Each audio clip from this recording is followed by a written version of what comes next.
एक राधे श्याम नाम का युवक था। स्वभाव का बड़ा ही शांत एवं सुविचारों वाला व्यक्ति था। उसका छोटा सा परिवार था जिसमें उसके माता पिता, पत्नी एवं 2 बच्चे थे।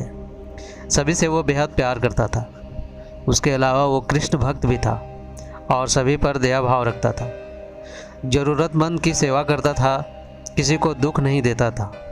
उसके इन्हीं गुणों के कारण श्री कृष्ण उनसे बहुत प्रसन्न थे और सदैव उसके साथ रहते थे। और राधे श्याम अपने कृष्ण को देख भी सकता था और बातें भी करता था। इसके बावजूद उसने कभी ईश्वर से कुछ नहीं मांगा।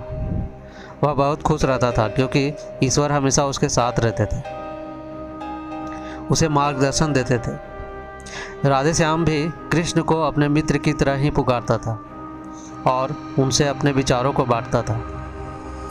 एक दिन राधे श्याम के पिता की तबीयत अचानक खराब हो गई। उन्हें अस्पताल में भर्ती कराया गया। उसने सभी डॉक्टर्स से हाथ जोड़े अपने पिता को बचाने की मिन्नतें की, लेकिन सभी ने उसे कहा कि वो ज़्यादा उम्मीद नहीं दे सकते और सभी ने उसे भगवान पर भरोसा रखने को कहा। तभी राधे श्याम को कृष्ण का ख्याल आया और राधे श्याम ने अपने कृष्ण को पुकारा। कृष्ण दौड़े चले आए। राधे श्याम ने कहा, मित्र, तुम तो भगवान हो, मेरे पिता को बचा लो।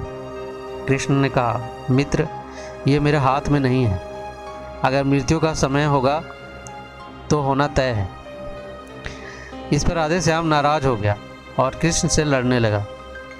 गुस्से में उन्हें कोसने लगा। भगवान ने भी उसे बहुत समझाया पर उसने एक ना सुनी। तब भगवान कृष्ण ने उसे कहा, मित्र, मैं तुम्हारी मदद कर सकता हूँ, लेकिन इसके लिए तुम्हें एक कार्य करना होगा।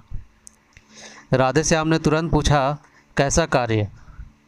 कृष्ण ने कहा, तुम्हें किसी एक घर से मुट्ठी भर ज्वार लानी होगी और ध्यान रखना कि उस परिवार में कभी किसी की मृत्यु नहीं हुई हो। राधे श्याम झट से हाँ बोलकर तलाश में निकल गया। उसने कई दरवाजे खटखटाए। हर घर में ज्वार तो होता, लेकिन कोई ऐसा नहीं होता जिसके परिवार में किसी की मृत्यु ना हुई हो। किसी का पिता, किसी का दादा, किसी का भाई, माँ, काकी या बहन। 2 दिन तक भटकने के बाद भी राधे श्याम को एक भी घर नहीं मिला। तब उसे इस बात का एहसास हुआ कि मृत्यु एक अटल सत्य है। इसका सामना सभी को करना होता है, इसके कोई नहीं भाग सकता। और वो अपने परिवार के लिए कृष्ण से क्षमा मांगता है और निर्णय लेता है जब तक उसके पिता जीवित है उसकी सेवा करेगा। थोड़े दिनों बाद राधे श्याम के पिता स्वर्ग सिधार जाते हैं। उसे दुख तो होता है, लेकिन ईश्वर की दी हुई सीख के कारण उसका मन शांत रहता है। दोस्तों, इसी प्रकार हम सभी को इस सच को स्वीकार करना चाहिए कि मृत्यु एक अटल सत्य है। उसे नकारना मूर्खता है। दुख होता है, लेकिन उससे फंस जाना गलत है, क्योंकि केवल आप ही उस दुख से पीड़ित नहीं है, अभी तो संपूर्ण मानव जाति उस दुख से रूबरू होती है। ऐसा सच को स्वीकार कर आगे बढ़ना ही जीवन है।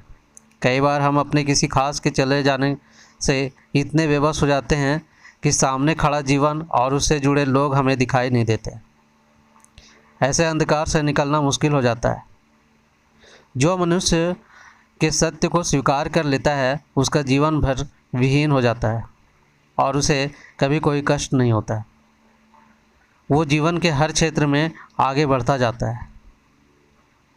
तो ये थी आज की कहानी, मृत्यु एक अटल सत्य है। तो कैसी लगी अपने दोस्तों के साथ शेयर कीजिए और कमेंट में ज़रूर बताइए। मिलते हैं एक ऐसा ही नई कहानी के साथ, तब तक के लिए धन्यवाद।